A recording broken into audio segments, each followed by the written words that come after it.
হযরত বাহলুল দানা রহমাতুল্লাহি আলাইহি বহুত বড় একজন বুজুর্গ, বহুত বড় কুতুব, বহুত বড় একজন মাজুব, আল্লাহ পাগল, আল্লাহর দেওয়ানা, ইলমে লাদুনি, আল্লাহর পক্ষ থেকে অজানা অদেখা জ্ঞানের অধিকারী। নাম হলো হযরত বাহলুল রহমাতুল্লাহি আলাইহি।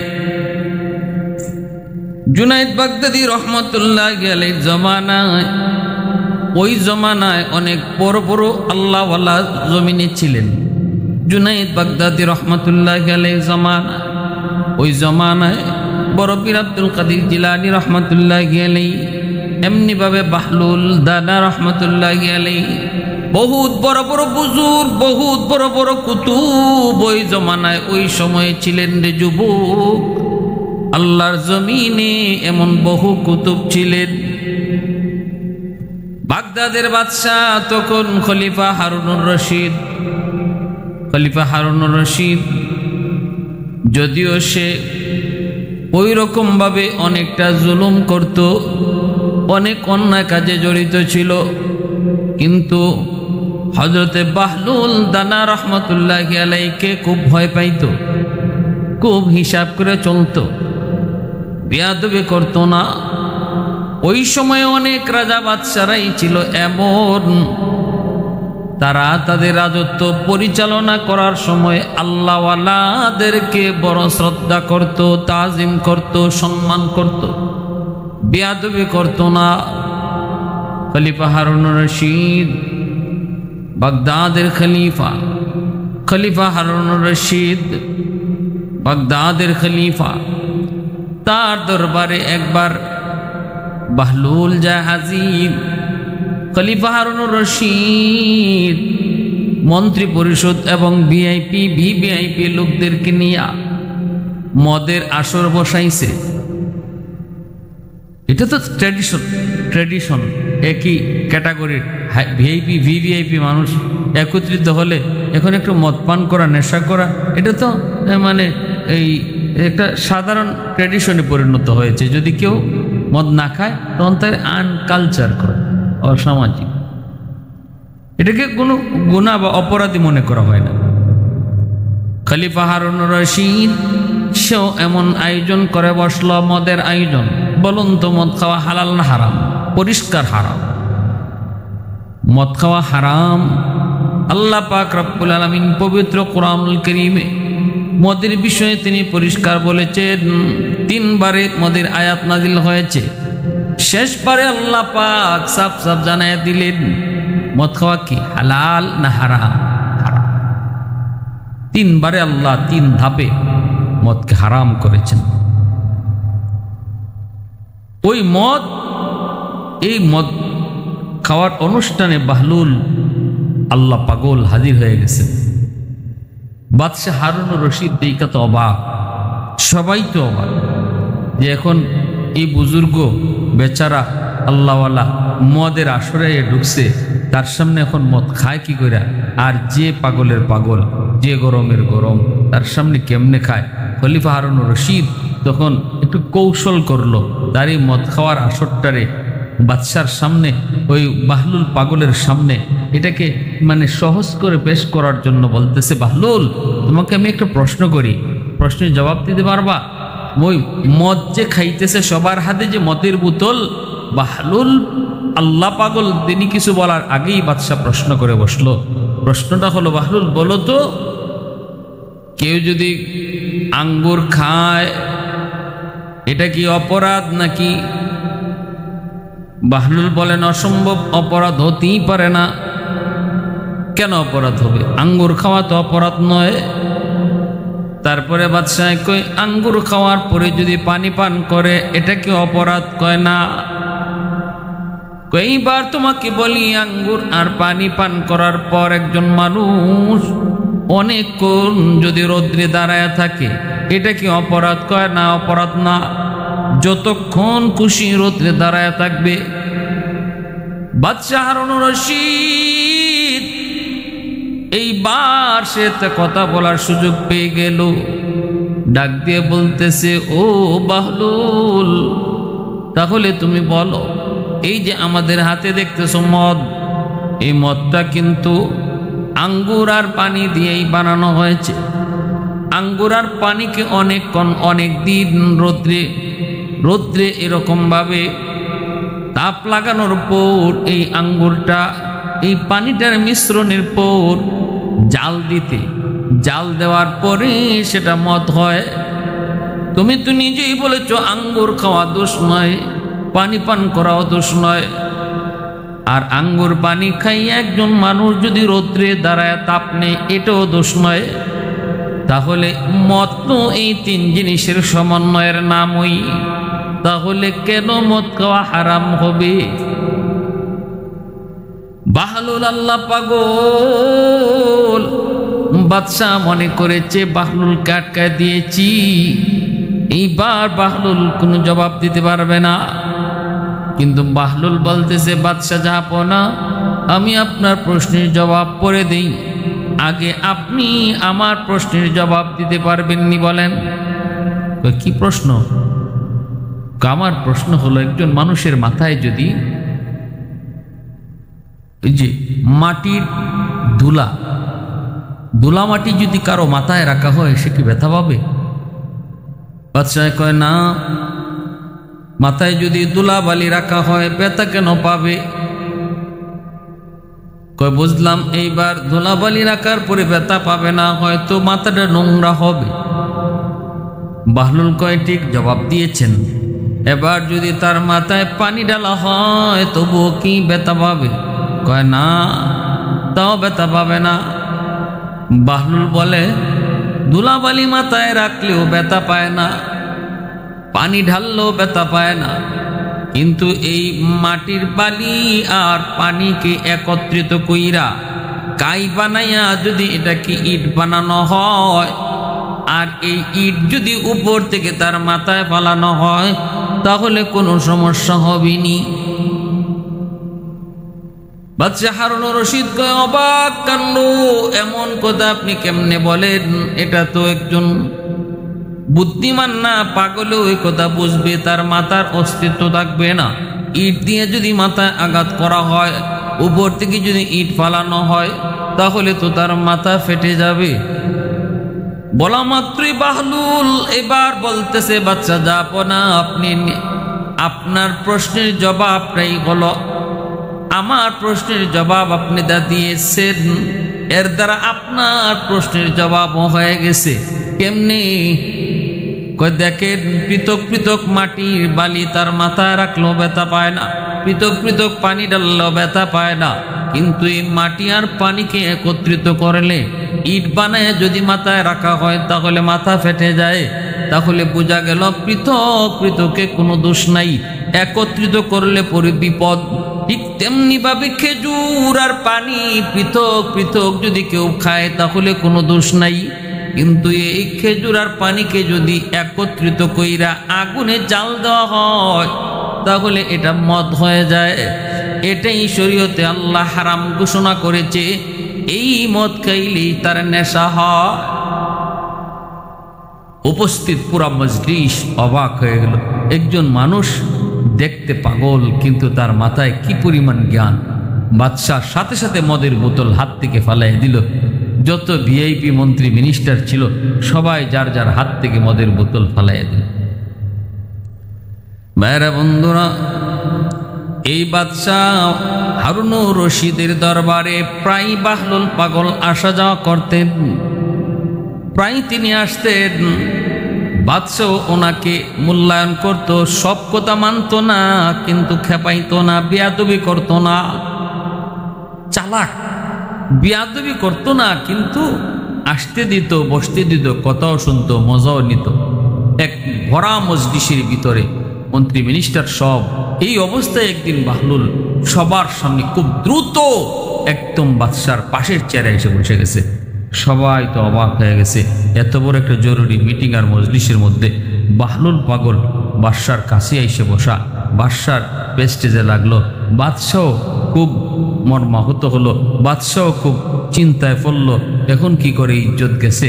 বাদশাহ তখন বলছে, বাহলুল তুমি এই মজলিসে এসে এইভাবে বসছো, ঠিক আছে, তোমার এই বসা অবস্থায় তোমার এখানেই রাখা হবে, তুমি তোমার নিজ জায়গায়ই বসছো, তুমি তোমার ঠিক জায়গাতেই বসছো। যদি তুমি আমার একটা প্রশ্নের জবাব দিতে পারো, আর যদি প্রশ্নের জবাব দিতে না পারো, তাহলে এই বসার অপরাধে তোমাকে একটা শাস্তি দেওয়া হবে। সেই শাস্তিটা হলো তোমার এই দাড়ি মুন্ডায়া তোমার এই গাদার উপরে সোয়ার কইরা শহর ঘুরানো হবে, প্রশ্নের জবাব যদি দিতে না পারো। আর যদি দিতে পারো, তাহলে যেই চেয়ারে বইছো চেয়ার তোমারই উপযুক্ত। ঠিক আছে, আপনার প্রশ্ন বলেন। তো প্রশ্ন হলো একটা গাছ, কয়টা গাছ? একটা গাছ, 12টা ডাল, 30টা করে, প্রতি ডালে 30টা করে পাতা, প্রতি পাতার এপাশ ওপাশ, এক পাশ অন্ধকার আর এক পাশ আলোকিত। বলো এটা কোন গাছ? এমন প্রশ্ন কখনো কোনোদিন মন্ত্রী মিনিস্টাররাও শুনে নাই। সবার মনের ভিতরে আশ্চর্য, সবাই তো অবাক, প্রত্যেকে শিওর হয়ে গেছে বাহলুল এইবার আটকে যাবে। এমন কোন গাছ যেই গাছ 12টা ডাল, প্রতিটা ডালের মধ্যে 30টা করে পাতা, প্রতিটা পাতার এপাশ ওপাশ অন্ধকার আর এক পাশ আলোকিত। নীরব নিস্তব্ধ, হাউজের ভিতরে কোনো কথা নাই, সবাই মনে মনে ভাবতেছে বাহলুল এইবার ধরা খেয়ে যাবে। কিন্তু বাহলুল দানা রহমতুল্লাহ আলাইহি তিনি তো সাধারণ কোনো জ্ঞানী নন রে যুবক। আল্লাহ প্রদত্ত জ্ঞান যার ভিতরে আছে, দুনিয়ার কোনো প্রশ্ন করে তারে ঠেকানো যায়? যেমন ভাবে দেখেন, ওই যে শাইখুল হাদিস আল্লামা আজিজুল হক রাহিমাহুল্লাহ আজকে দুনিয়াতে নাই। বাবরে মসজিদ ভাঙ্গার পরে যখন লং মার্চের ডাক দিলেন, সাংবাদিকরা তারে প্রশ্ন করেছিল, হুজুর আপনি এটা কি ঘোষণা দিলেন, লং মার্চ এক দেশ থেকে আরেক দেশে যাবেন? জানেননি এক দেশ থেকে আরেক দেশে যেতে হলে আইন আছে, ওই দেশের পাসপোর্ট লাগে, ওই দেশের অনুমতি লাগে।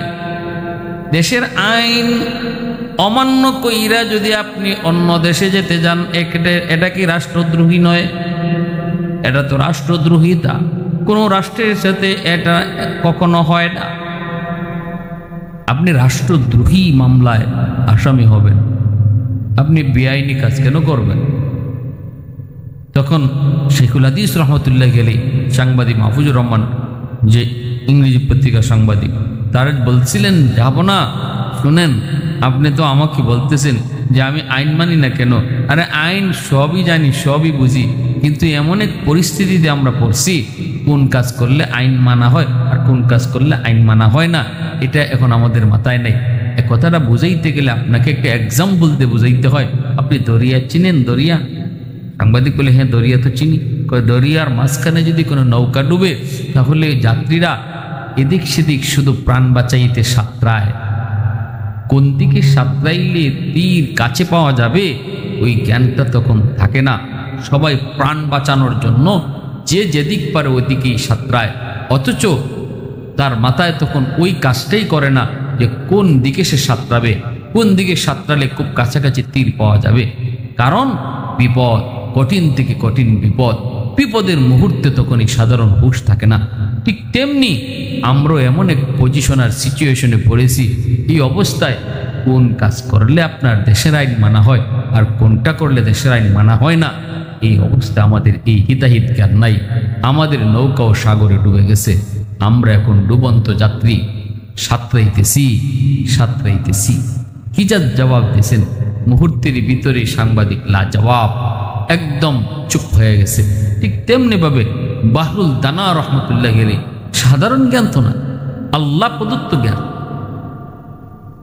ইনি বলতেছেন আপনার প্রশ্ন হলো একটা গাছ, 10টা ডাল, প্রতি ডালে 30টা করে পাতা, প্রতি পাতার এক পাশ হলো আলোকিত আর এক পাশ হলো অন্ধকার। বলে হ। বাহলুল দানা বলেন গাছটা হলো একটা বছর। জবাব দিতেছেন একটা গাছ মানে একটা বছর, 12টা ডাল মানে 12টা মাস, এক বছরে 12টা মাস, 12 মাসে এক বছর, একটা গাছে 12টা ডাল, প্রতি মাস আবার 30 দিনে মাস। আপনি বলছেন প্রতি ডালে 30টা করে পাতা, মানে প্রতি মাসে হলো 30টা করে দিন। আবার ওই প্রতিদিন ওই এক একটা পাতার একদিক হলো অন্ধকার, আরেক দিক হলো আলো। এর অর্থ হলো দিনের এক অংশ হলো আলোকিত আর এক অংশ হলো অন্ধকার। রাত আর দিন বুঝাইছেন। প্রশ্নের জবাবটা পাওয়া মাত্রই বাদশাহ হারুনুর রশিদ সাথে সাথে অবাক হয়ে গেল, পুরা হাউসটা নীরব হয়ে গেল। ভাইরা বন্ধুরা, জন্য বলতেছিলাম আল্লাহ ওয়ালাদের সাথে বেয়াদবি করবা না, কারণ সাধারণ জ্ঞানে তারা ঘুরে না, সাধারণ জ্ঞানেও তারা জবাব দেয় না, জবাব দেয় আসমানি ইশারা। বাদশাহ হারুনুর রশিদ বিবি জুবাইদাকে নিয়ে এক সফরে বের হয়েছে। ইরাকের মরুভূমি দিয়ে যাচ্ছে, হঠাৎ করে দেখতে পেল মরুভূমিতে বালু জমায়া জমায়া। বাহলুল পাগল, তিনি ঘর বানায়। বাদশাহ হারুনুর রশিদ বলতেছে, এরে বাহলুল কি করো? কই বালু দিয়া ঘর বানাই। কই ঘর বানায় কি করবা? কই ঘর বানায় ঘর বেসমু। কও কি তুমি এই ঘর কিনবো কেডায়? বাহলুল কয়, যেই কিনবো তার জন্যই জান্নাতে একটা ঘর সে পাইব। আমার দোয়া এই বালুতে বানানো ঘর যে কিনবো, আমি দোয়া করব আল্লাহ তারে জান্নাতে একটা ঘর দিব। আর আমার এই বালুতে বানানো ঘরের দাম হলো 1 দিনার। বাদশাহ হারুনুর রশিদ নীরব নিস্তব্ধ হয়ে চলে যাচ্ছে, কোনো জবাব নাই, মুচকি হাসি দিয়া চলে গেল। পিছনে আসতেছে হারুনুর রশিদের বিবি জুবাইদা। ওই জুবাইদা যখন আইসা দেখতেছে বাহলুল ঘর বানায়, জুবাইদা ডাক দিয়ে বলতেছে, রে বাহলুল কি করো? কই বালু দিয়ে ঘর বানাই। কেন বানাও? কই ঘর বেসমু। বেচলে কি হইব? কই জান্নাতে ঘর পাইব। দাম কত তোমার এই বালুর ঘরের? কই 1 দিনার। নাও 1 দিনার। এই 1 দিনার দিয়ে জুবাইদা ঘর কিনে নিয়ে গেছে। বাইরা বন্ধুরা, ওই রাত্রে বাদশাহ হারুনুর রশিদ বিবিকে নিয়ে ঘুমাইলো। স্বপ্ন যুগে দেখতে পেয়েছে জান্নাত, জান্নাতের ভিতরে সে ঘুরতেছে। এত দামি একটা ঘর। ওই ঘর দেখা বাদশাহ বড় অবাক, এত সুন্দর। কাছে গেল, ঘরে যায় দেখে তার বিবির নাম লেখা জুবাইদা ভিলা, জান্নাতের উপরে লেখা জুবাইদা ভিলা। বাদশাহ হারুনুর রশিদ বিবি সাহেবের ঘর দেখে সে ঢুকতে চাইলো, সাথে সাথে গারোয়ান আটকায় দিয়া কয়, থামেন, এই ঘরে ঢুকবেন না, এটা আপনার না, এই ঘরটা তো আপনার না, এখানে কেন দাঁড়াইছেন? আপনি তাড়াতাড়ি বের হন। এটা তো আমার বিবির ঘর, আমার বিবির ঘরে আমি ঢুকবো, এখানে অনুমতি কিসের? বিবির ঘরে ঢুকবো, অনুমতি কিসের? এই কথা বলা মাত্রই বাদশাহ হারুনুর রশিদ যখন কইছে, না আমি তো আমার বিবির ঘরে ঢুকবো, দারোয়ান কয়, সাবধান, আপনি এটা বিবির ঘর কইয়া চালাইতে পারবেন না। বিবির ঘর কইয়া চালানোর দিন হলো দুনিয়া, আর এটা হলো আখেরাত। আখেরাতে কেউ কারো ঘরে ঢুকতে পারে না। আখেরাত যার ঘর সেই ঢুকবে আমলের বদৌলতে। দুনিয়ার জগতে হলো বাপের ঘরে ছেলে ঢুকে, ছেলের ঘরে বাপ ঢুকে, স্ত্রীর ঘরে স্বামী ঢুকে, স্বামীর ঘরে স্ত্রী ঢুকে। কিন্তু এখানে না, এখানে যার যার ঘরে। বাদশাহ হারুনুর রশিদ অবাক, ঘুম ভেঙে গেল। টের পাইলেন, বুঝতে পারলেন, ওই যে বাহলুলের কাছ থেকে আমার বিবি একটা ঘর কিনেছে, ওই ঘরটা কেনার কারণেই সে জান্নাতে ঘর পেয়েছে। কথা তো ঠিক, বাহলুল যা বলেছিল জান্নাতে ঘর দেবে, আমার স্ত্রী জুবাইদা তো ঘর পেয়ে গেল। কিন্তু আমি তো হতভাগা, দুর্ভাগা। সকালবেলা উইটেই বাদশাহ দ্রুত বাহলুলকে খুঁজতে লাগলো, পেয়ে গেল।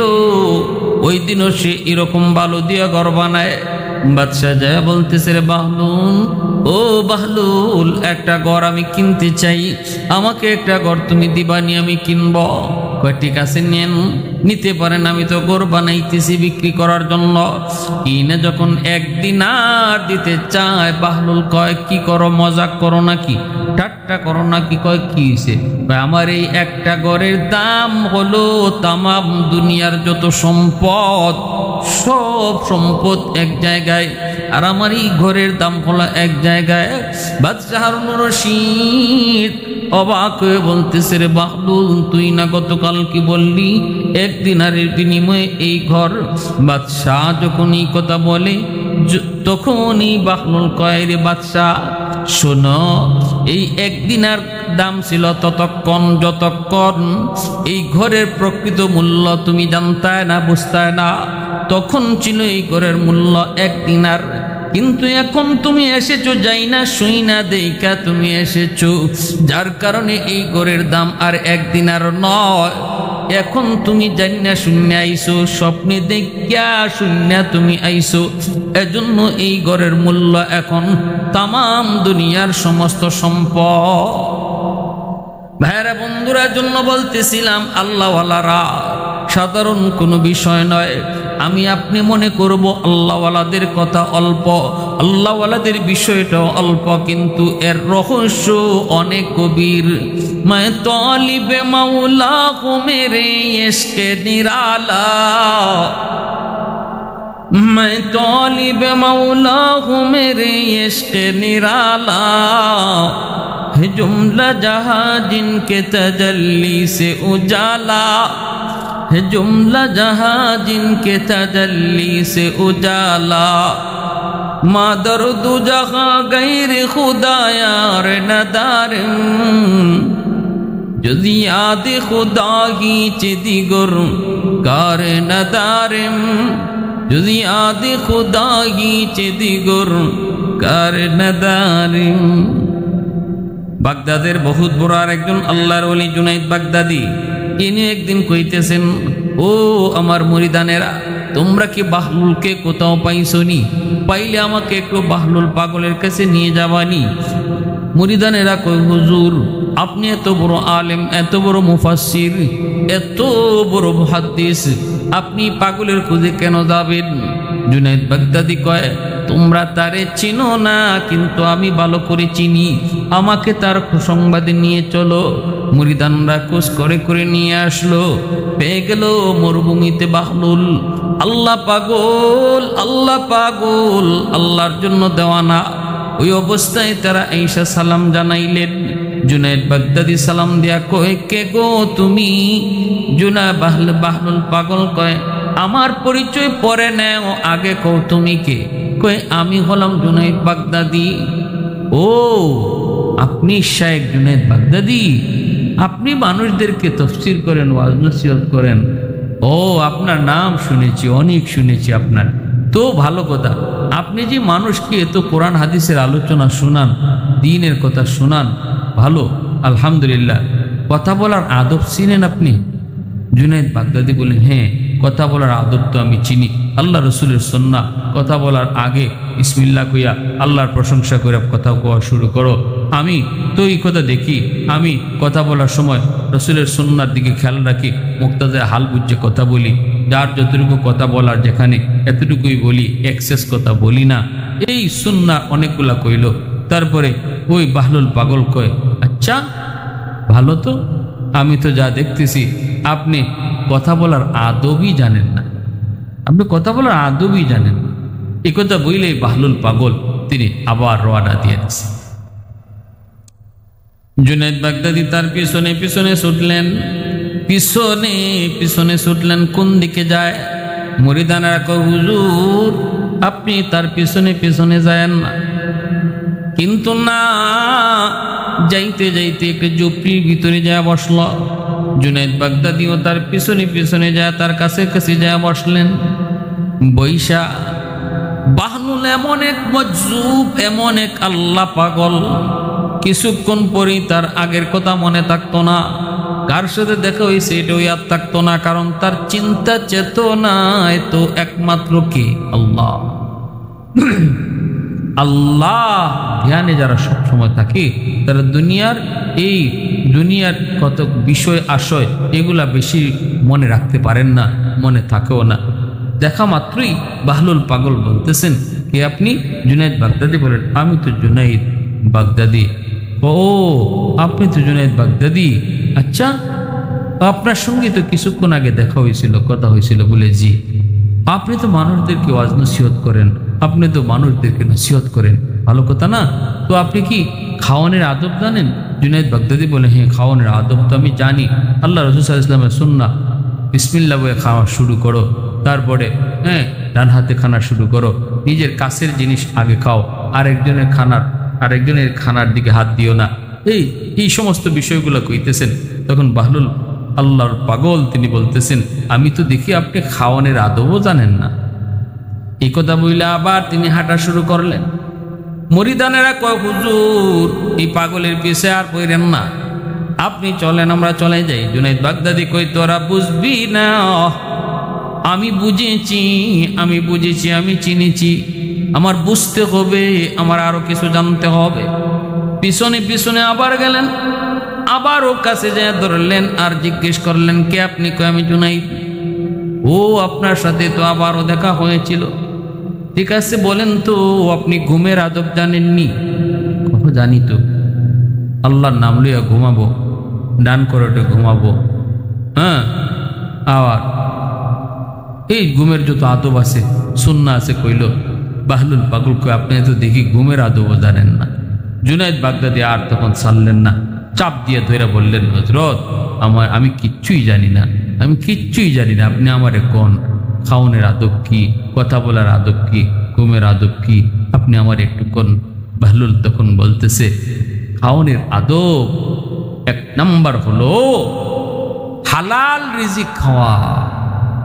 আপনার রিজিক যদি হালাল হয় তবেই তো আপনি খাওয়ানোর সময় বিসমিল্লাহ বলা, ডাইন হাতে খানা খাওয়া, সামনের দিকে খানা খাওয়া, এগুলা সব ঠিক মতো সার্থক হবে।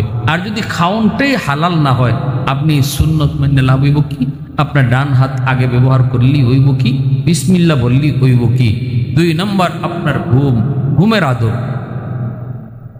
কথা বলার আদব সবসময় মনে রাখতে হবে যে কথা বলার সময় 1 নম্বরে খেয়াল রাখতে হবে যে আমার সব কথা একমাত্র আল্লাহকে রাজি আর খুশি করে। যদি দুনিয়ার জন্য কোনো কথা হয়ে থাকে, তাহলে আমি এই কথা বলার সময় যত আদবই রক্ষা করি না কেন, আমার এই কথায় কোনো লাভ হবে না, ফায়দা হবে না, বিপদ আসবে। আর যদি কথাটা আল্লাহর জন্য কয়ে থাকি, তাহলে এই কথা আমার নাজাত হবে। 3 নম্বর, ঘুমাবো কেমনে? ঘুমের সময় আপনি যত আদব বলেছেন, এই আদবগুলো তখনই সার্থক হবে, তখনই কার্যকর হবে, যখন একজন মানুষ ঘুমাবার সময় তার দিলের ভিতরে সারাদিনে যত হিংসা বিদ্বেষ ছিল